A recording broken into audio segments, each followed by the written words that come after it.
ओम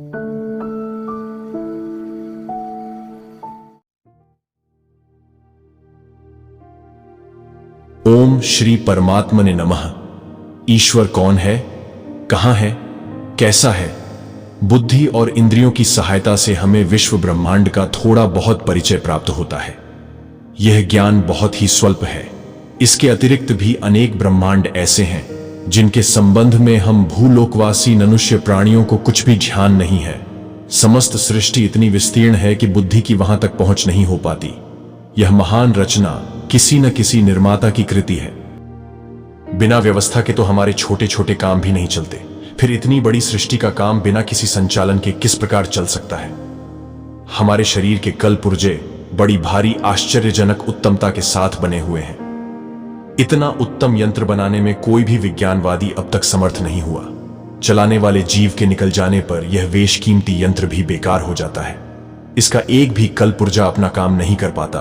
फिर संसार का सारा कार्य जो बिल्कुल नियम पूर्वक हो रहा है, क्या बिना किसी संचालक के संभव है? सूर्य, चंद्र, पृथ्वी, ग्रह, नक्षत्र इतने नियमबद्ध है कि कभी एक सेकंड का भी फर्क नहीं पड़ता। दिन के बाद रात होने की श्रृंखला कभी टूट नहीं पाती। बचपन के बाद जवानी, फिर बुढ़ापा आता है। पेड़ों में फूल के बाद फल निकलते हैं। गेहूं के बीज पे गेहूं उत्पन्न होता है। ऐसा कभी नहीं होता कि गेहूं से चना पैदा हो या पहले फल आता हो और पीछे फूल निकलता हो। न कभी ऐसा ही होता है कि बच्चा पहले बुढ़ा हो जाए और फिर जवान हो। सारे काम बिल्कुल ठीक नियम से चल रहे हैं। कभी कभी भूकंप, दुर्भिक्ष, अतिवृष्टि, अनावृष्टि आदि अनियमितताएं दिखाई पड़ती हैं, पर यह सब एक विशेष नियम के आधार पर ही होता है। उन मूल नियमों के समझने वाले तत्वज्ञानी विवेकवानों को समस्त सृष्टि में एक रंच मात्र में अव्यवस्था दृष्टिगोचर नहीं होती। इसीलिए निस्संदेह इस सुव्यवस्था पूर्वक चलती हुई सृष्टि का चलाने वाला कोई अवश्य होना चाहिए। संसार एक यंत्र है, इसका संचालन करने वाली शक्ति को ही ईश्वर कहते हैं। मोटर, जहाज या रेल को बनाने वाला और चलाने वाला कोई विवेकवान मनुष्य होता है। इस सृष्टि को बनाने और वलाने वाली शक्ति ही ईश्वर है। यह ठीक है कि ईश्वर को हम इंद्रियों से अनुभव नहीं कर सकते, तो भी यह कहना अनुचित होगा कि ईश्वर नहीं है। बहुत सी वस्तुओं को हम प्रत्यक्ष अनुभव नहीं करते, तो भी अनुमान के आधार पर उनका अस्तित्व स्वीकार करना पड़ता है।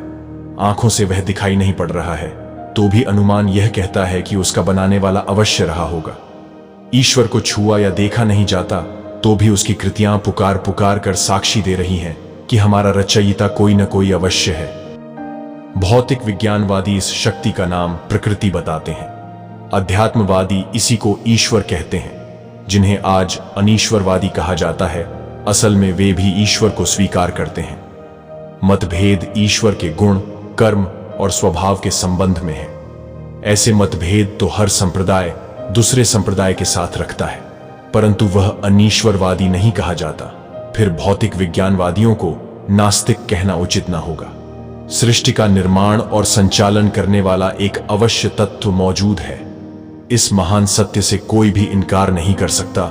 ईश्वर तत्व केवल निर्माण करने वाला और संचालन करने वाला ही हो, सो बात भी नहीं है, वरन उसमें अनेक गुण हैं। जैसे सूर्य की असंख्य किरणें अनेक प्रकार की हैं और उनमें अनेक गुण हैं। ईश्वर की निर्माण करने वाली शक्तियों को पृथ्वी, जल, तेज, वायु, आकाश, पंचभूत नाम से पुकारते हैं। इन पंचभूतों से जड़ पदार्थ का, विवेक रहित वस्तुओं का बनना बिगड़ना होता है। निर्जीव रचना के अतिरिक्त सजीव रचना है, जिसे प्राणी जगत कहते हैं। जड़ और चेतन, इन दो नामों से सृष्टि विभक्त है। चेतन प्राणियों में जीवन बनाए रहना, उन्नति करना तथा आनंद भोगना, यह तीन गुण हैं। चेतन शक्ति के इन तीन तत्वों को सत, चित, आनंद नाम से पुकारते हैं।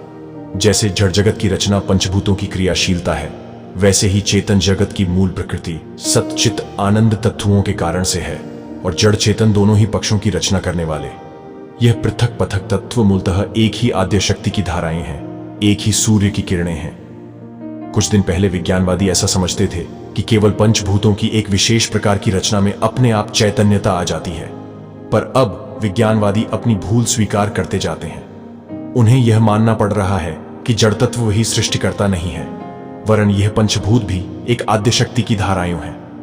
वह आद्य शक्ति अंधी, निबुद्धि या जड़ नहीं है, वरन विवेकवान, फलवान, व्यवस्था रखने वाली, संशोधन करने वाली, संतुलन को ठीक बनाए रहने वाली भी है।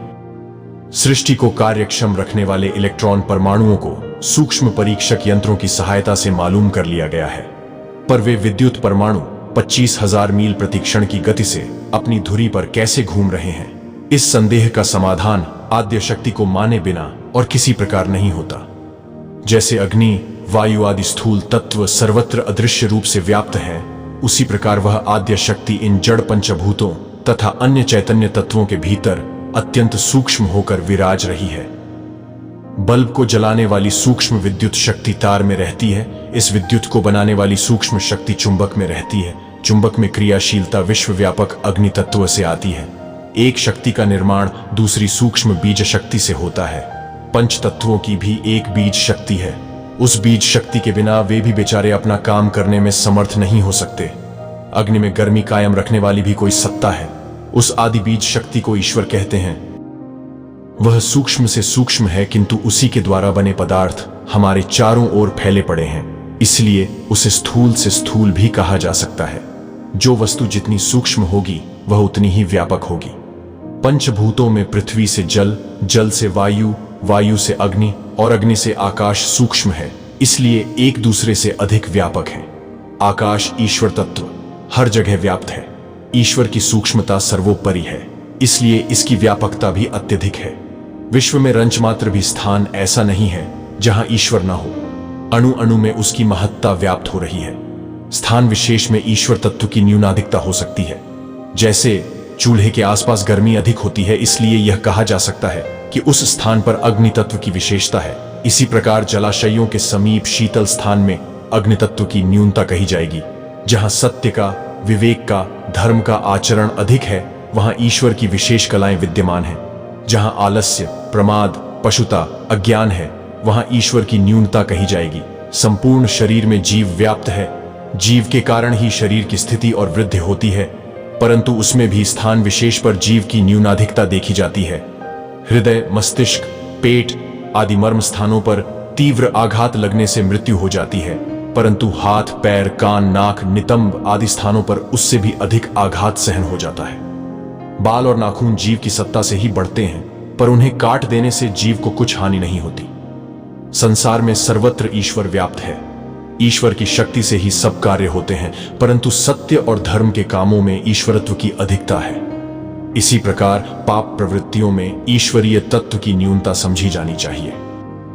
धर्मात्मा, मनस्वी, उपकारी, विवेकवान और तेजस्वी महापुरुषों को अवतार कहा जाता है, क्योंकि सत्यनिष्ठा के आकर्षण से ईश्वर की मात्रा उनके अंतर्गत अधिक होती है। अन्य पशुओं की अपेक्षा गौ में तथा अन्य जातियों की अपेक्षा ब्राह्मण में ईश्वर का अंश अधिक माना गया है, क्योंकि इनकी सत्यनिष्ठा, उपकारी स्वभाव ईश्वर शक्ति को बलपूर्वक अपने अंदर अधिक मात्रा में खींचकर धारण कर लेता है। उपर्युक्त पंक्तियों में बताया जा चुका है कि संपूर्ण जड़ चेतन शक्ति का निर्माण, नियंत्रण, संचालन और व्यवस्था करने वाली आद्य बीज शक्ति को ईश्वर कहते हैं। यह संपूर्ण विश्व के तिल तिल स्थान में व्याप्त है, परंतु सत्य की, उपकार की, विवेक की, कर्तव्य की जहां अधिकता है, वहां ईश्वरीय तत्व अधिक है। जिन स्थानों में अधर्म का जिन अंशों में समावेश है, वहां उतने ही अंश में ईश्वरीय सत्ता की न्यूनता है। ईश्वर कौन है, कहां है? इन दो प्रश्नों का उत्तर उपर्युक्त पंक्तियों में मिल जाता है। अब एक प्रश्न रह जाता है कि ईश्वर कैसा है।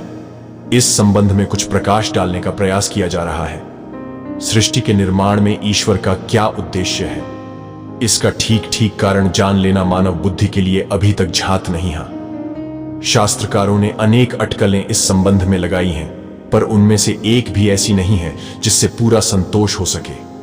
सृष्टि रचना में ईश्वर का उद्देश्य अभी अज्ञेय बना हुआ है। भारतीय अध्यात्मवेत्ता इसे ईश्वर की लीला कहते हैं। खेल खेल में उसने इच्छा की कि मैं एक हूं, बहुत हो जाऊं, इसलिए उस अदृश्य शक्ति ने दृश्य संसार की रचना कर डाली। चैतन्य सृष्टि के संबंध में ईश्वर की क्या इच्छा है, इस संबंध में विकासवाद की खोज के बाद बहुत कुछ पता चल जाता है। हम देखते हैं कि तुच्छ से तुच्छ जीव भी विकास करता हुआ आगे की ओर बढ़ा चला जा रहा है। हर एक प्राणी उन्नति के लिए प्रयत्नशील है। उत्थान की आंतरिक प्रेरणा जो जीव मात्र में होती है, ईश्वर की इच्छा समझी जा सकती है। तुच्छता से महानता की ओर, लघुता से महत्व की ओर, अंधकार से प्रकाश की ओर चलते हुए जीव पूर्णता को प्राप्त हो, बंधन से छुटकारा पाकर मुक्त बने, आत्मा परम पद को प्राप्त कर परमात्मा बन जावे। चैतन्य सृष्टि के लिए यही ईश्वरीय आदेश प्रतीत होता है। ओम शांति विश्वम।